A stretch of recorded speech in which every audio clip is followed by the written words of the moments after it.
In this video, let's talk about how to use the Chase Overdraft Limit 50 feature.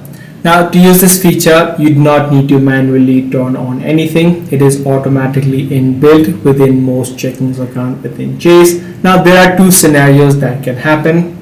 If you have $10 in your account and you buy, let's say, groceries of $55, your balance drops to -45.